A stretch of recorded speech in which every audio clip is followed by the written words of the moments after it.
Hi, it's me again. Today I'd like to talk about the interview between. I saw this video on a Bleacher Report channel on YouTube between Draymond Green and Kevin Durant. They are coming off fresh off their victory from the Olympics, and I think it has further strengthened their strained relationship they had when Kevin Durant departed from the Warriors. The interview was awesome, and I really liked everything about the interview. Like, it was really revealing. Kevin Durant came across as a very relatable person. The way he was, the things he was saying, and how he was articulating his thoughts. Draymond Green was also very impressive in the way he was asking questions and the timing of his questions, and the way he conducted himself in the whole interview. It was really impressive. Draymond Green seems to have a really a knack for the media. He knows how to move the media lights, and he seems to possess a really bright future in the media when he retires from the NBA. I was really impressed, and so did a lot of people when you look at the comments on the video. That's the Bleacher Report channel.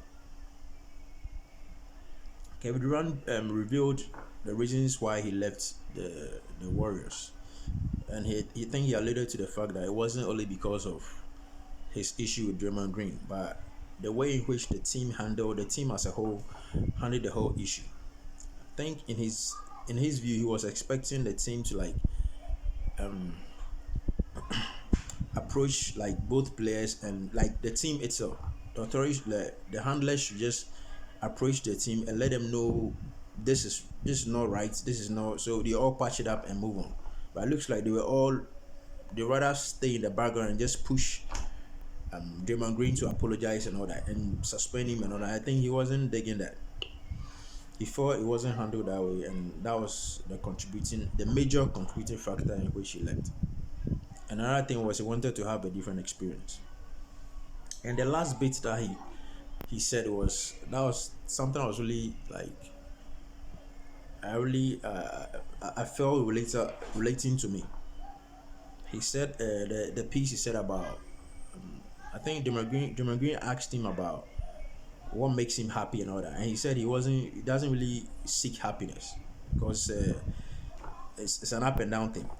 You can't it's not really there. It's here today and it's gone tomorrow, and he rather be happy he's alive, something to that effect. So he doesn't chase happiness, in a nutshell. So I was really impressed the way he articulated himself, and also the fact that people were up in arms that he joined the Warriors. That's something I've always had an issue with. I didn't really understand why people were so upset about that.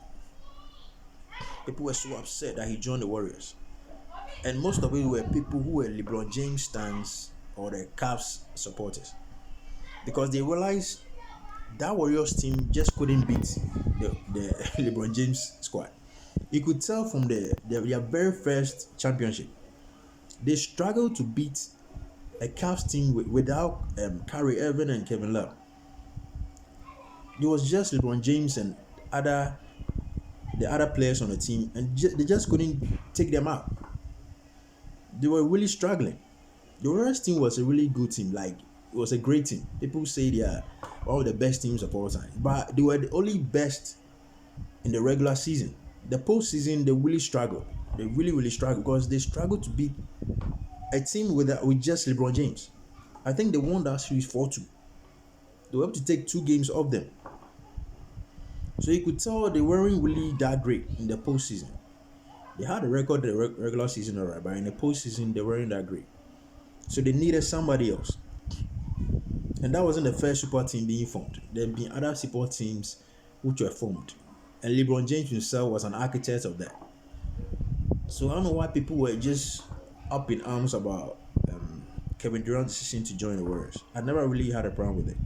And I think it should rather be a feather in his cap, because if a team is looked at to be that great and somebody joins the team and he's automatically the best player on the team, and it's really the main reason why they win multiple championships, that speaks volumes to the fact that the player himself is a great player. The last should increase his greatness. For some reason, it doesn't seem to have done that, and people rather hated him more. So I found that really crazy to me. Kevin Durant is actually my favorite player in the NBA. I see he's the best player to me because of his efficiency. Like, to me, I think his shooting form is the best, like the best I've seen. Ever since I started watching the NBA, he has the most purest form of shot. His shot selection is great, and I think he's the best player. People might disagree. A lot of people might disagree with me. People like Shannon Sharp, who's already crowning LeBron James as the GOAT. For whatever reason, I don't know why. When you bring up a good conversation between LeBron James and Jordan, people they want to discount title counts and MVPs. They want to discount that. They want to use other things to make the argument. But when you pick other players who don't have as much titles as LeBron James, they want to bring back the title conversation. Like, it's like a double standard. So back to the interview, I was really impressed by what I saw. I enjoyed the interview a lot. A lot of people also enjoyed it. If you look at the comment section, there were a lot of people like giving review remarks about the interview. So I thought I share my opinion on it. So that's all I have for now. If you like the commentary, if you like the reaction, like the video. Hopefully I'll see you down the road. Bye for now.